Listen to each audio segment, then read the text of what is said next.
Amigos e amigas que acompanham o canal do Luiz Ademar, grande abraço a todos. Vamos falar da Bezinha, hein? A Bezinha do Campeonato Paulista seria a quarta divisão. A gente tem a Série A1, a Série A2 e a Série A3, e tem a última divisão, que é Bezinha, que a federação chama de segunda divisão sub-23, jogadores até 23 anos que disputam. Como ela é o último piso, a quarta divisão, a partir do ano que vem ela será a quinta. Será a quinta divisão. Por quê? Porque neste ano a federação vai pegar os 16 melhores colocados entre os 36 clubes que estão participando e esses 16 vão formar a Série A4. Então, a partir de 2024, a gente vai ter 16 na Série A1, 16 na Série A2, 16 na Série A3 e 16 na nova Série A4. É verdade que o campeão e vice da Bezinha vão subir para a Série A3. Vão subir para a Série A3 como sempre acontece. O Barretos e o Audax de Osasco, que foram rebaixados da Série A3, vão cair para a Série A4. E aí os outros 14 colocados da Bezinha deste ano, junto com esses dois que caíram da Série A3, vão formar a nova Série A4, a quarta divisão. E a partir do ano que vem, a Bezinha vai se transformar numa quinta divisão. Então quem permanecer na Bezinha praticamente está sendo rebaixado. Quem subir da Bezinha vai para a Série A4. E o campeão e vice da Bezinha já sobe para a Série A3. Entenderam? Só para vocês se conscientizarem da nova decisão da federação, que eu acho muito legal. Muito legal, porque daí a Bezinha vai ficar com times mais fracos e que se equivalem e que vão brigar por vaga na A4. A A4 fica mais competitiva e os times da A4 podem disputar a Copa Paulista a partir do ano que vem. Isso é muito legal. Bom, a Bezinha está começando o retorno. Como eu falei, são 6 grupos com 6 times cada um, certo? E aí você tem 36 times. Desses 36, você vai jogar em turno e retorno dentro dos respectivos grupos. E aí, terminando, os 4 primeiros colocados de cada um dos 6 grupos, num total de 24, vão para a segunda fase. Perfeito? Vão para a segunda fase e beleza, a competição prossegue.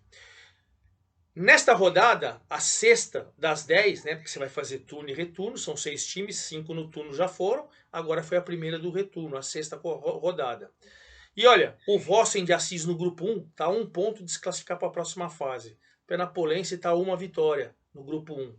Aí você tem o Catanduva voltando para o G4 no grupo 2, o Paulista de Jundiaí voltando para o G4 no grupo 3, no grupo 4, mas a maioria dos times não muda ali o G4, a competição começa a ficar mais ou menos previsível dos times que vão se classificar.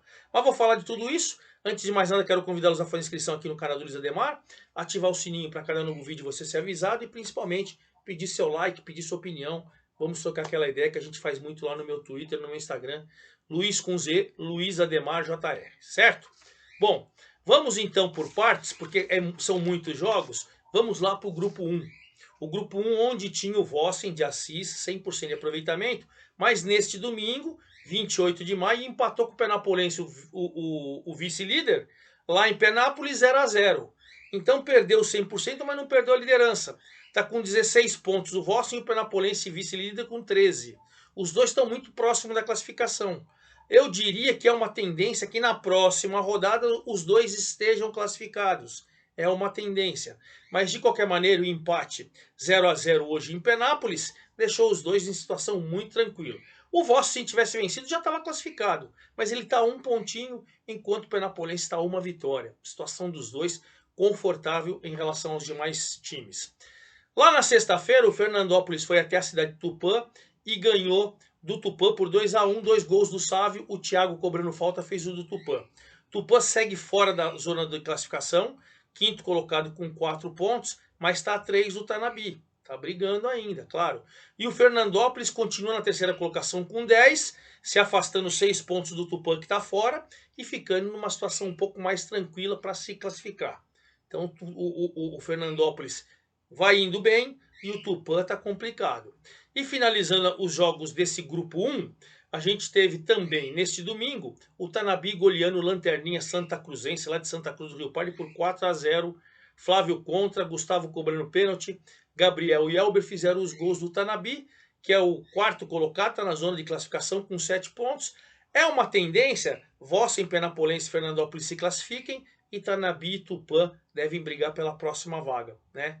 Você ainda tem 4 rodadas nesse retorno e o Santa Cruzense, com um pontinho só, veio para passear no campeonato, vai ficar na Bezinha, vai para a quinta divisão a partir do ano que vem. Isso é uma certeza, isso é uma certeza. Vamos para o grupo 2, onde os dois primeiros colocados, Taquaritinga e Francana, o Taquaritinga pelos critérios é líder, venceram na rodada e continuam aí na ponta da tabela do grupo 2. Taquaritinga foi jogar em São José do Rio Preto, fez 2-0 no América, gols de Luciano e Thiaguinho. Taquaritinga líder com 12, o América está na zona de classificação, é o quarto colocado com 6 pontos, né? Mas a Inter de Bebedouro tem 5, o Batatais tem 4, tem que se preocupar o América, a situação não é tranquila. Francana ganhou lá em Batatais do Lanterninha Batatais 2-0, gols do Davidson e do Juan Kelvin, e também com 12 pontos, junto com o Taquaritinga ali, está muito próximo da classificação, né? O Batatais com 4 ainda sonha, mas deve brigar uma tendência com o Inter de Bebedouro e América por uma vaga.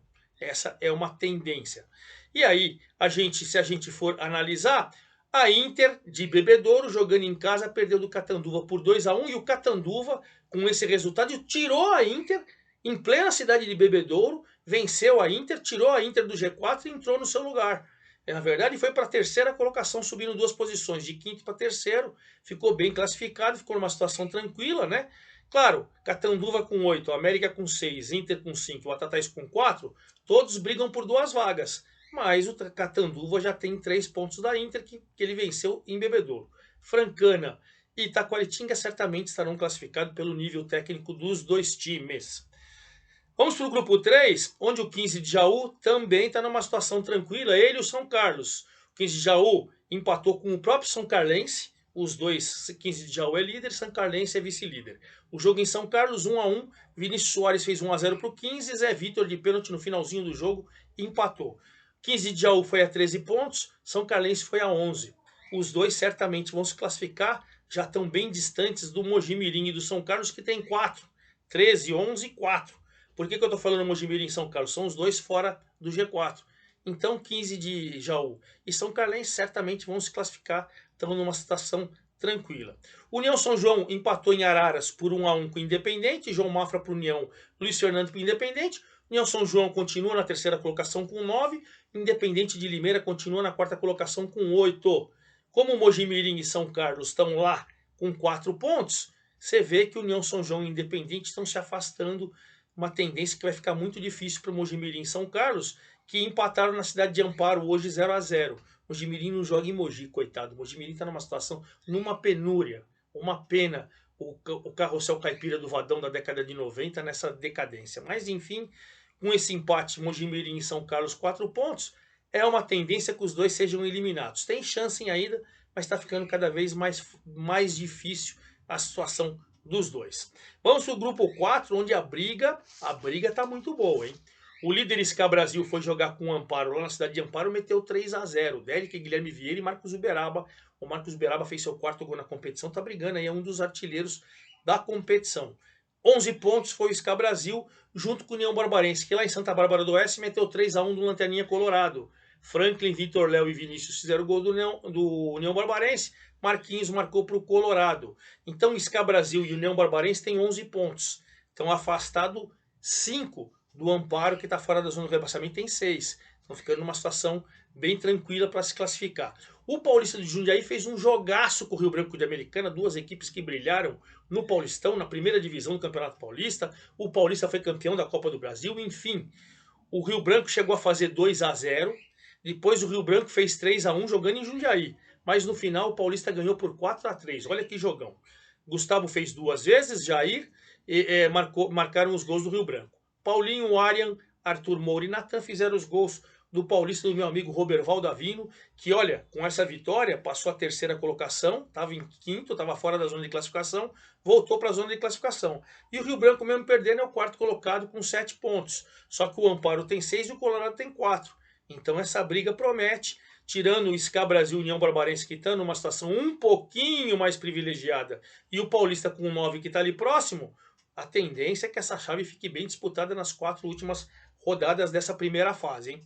Vamos para o grupo 5, onde aconteceu o milagre. O milagre. Qual que é o milagre? O Atlético de Mogi venceu a primeira depois de mais de 4 anos sem vencer. E a vítima foi o Guarulhos. O Guarulhos, meu Deus, que vergonha! Lucas Araújo fez 1-0 para o Atlético de Mogi, que, olha, não vencia há mais de 4 anos. Mais de 4 anos. E foi lá e encaçapou o Guarulhos, que caiu da segunda para a quarta colocação, mas está bem classificado, né?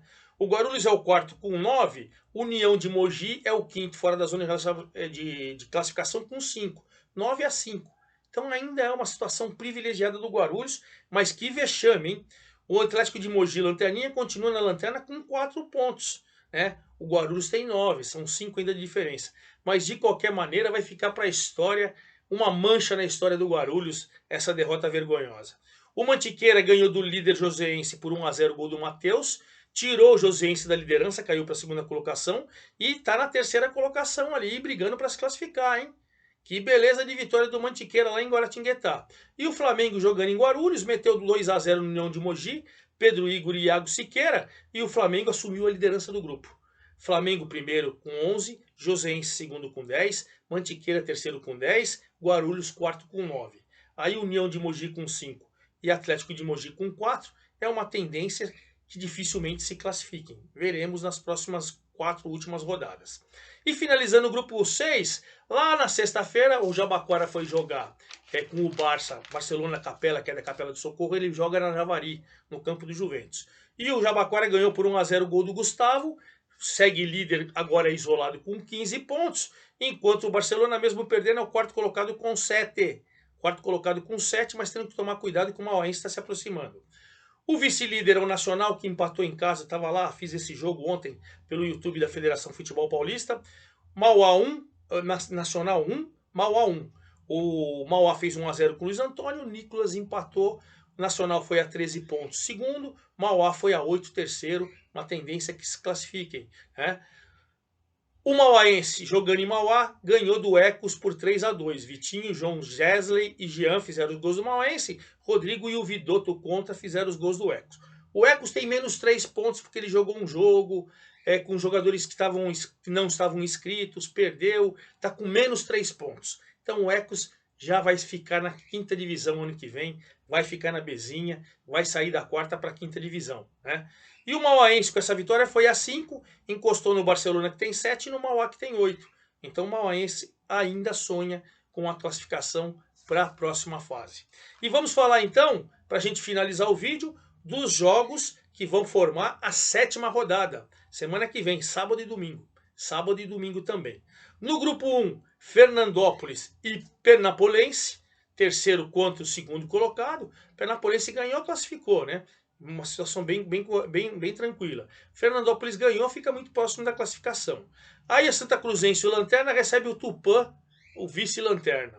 Jogo do desespero. E o Vossen pega o Tanabi, se vencer, está classificado para a próxima fase. Sábado, 3 da tarde, Fernandópolis e Pernapolense, Santa Cruzense e Tupã. Domingo, 10 da manhã, o Vossen recebendo o Tanabi. No grupo 2, o Catanduva recebendo o Batatais na sexta-feira, 8 da noite. Se vencer, fica numa situação bem privilegiada para a classificação. Taquaritinga e Inter também, porque o Taquaritinga é o líder e a Inter é a primeira fora da zona de classificação. Então pode ficar domingo, 10 horas da manhã, domingo 4 de junho. E às 11 da manhã, a Francana recebendo o América. Se Francana e Taquaritinga vencerem, é uma tendência que fique muito próximo, até já se classifique dependendo da combinação de resultados.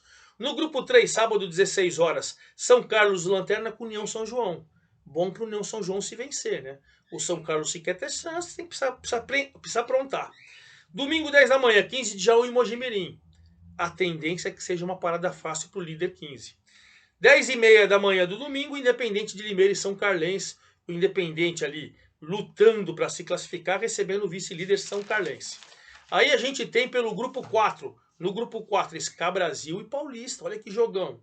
SK líder com 11, Paulista terceiro com 9. Se o Paulista ganha lá em Santana do Parnaíba, ele assume a liderança. Olha que jogão. Também no sábado às 15 horas, Rio Branco e União Barbarense. O quarto contra o terceiro. Esse duelo são cidades vizinhas, a rivalidade é enorme, hein?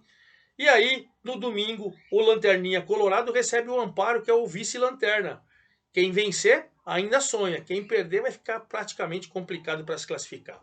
Pelo grupo 5, o clássico de Mogi das Cruzes, União de Mogi e Atlético de Mogi. Dois times que estão fora da zona de classificação. Quem vencer não entra na zona de classificação, mas vai sonhar. Quem perder está praticamente fora da competição. Sábado, lá em São José dos Campos, Joseense e Flamengo. Joseense 10, segundo colocado, Flamengo 11, primeiro colocado, jogão. Domingo, 3 da tarde, o Guarulhos, vergonhoso depois da vitória com o Atlético de Mogi, vai tentar se recuperar diante do Mantiqueira. Mantiqueira tem 10, terceiro, Guarulhos 9, quarto. Jogo também interessante. E finalizando a rodada, no grupo 6, o duelo do líder Jabaquara, lá em Santos, recebendo o vice-líder nacional. Olha que jogão, sábado 3 da tarde. Sábado 3 da tarde também, o clássico da cidade de Mauá. Mauá e Mauaense. Se o Mauá ganhar, fica numa situação privilegiada e praticamente elimina o Mauaense. Se o Mauaense quer ter chance, precisa ganhar o jogo com o Mauá. E no domingo, 10 da manhã, Ecos e Barcelona, lá em Suzano, o Ecos recebendo o Barcelona. O Ecos é o lanterninha, sem chance praticamente, enquanto o Barcelona é o quarto colocado e precisa vencer para continuar correndo atrás da classificação. Claro, domingo que vem eu volto com todos os detalhes e muito provavelmente com os primeiros classificados para a segunda fase do Campeonato Paulista da Quarta Divisão, Campeonato Paulista Segundona Sub-23, ou como todo mundo chama de uma maneira charmosa, o Campeonato Paulista da Bezinha. É isso aí, forte abraço a todos, até lá!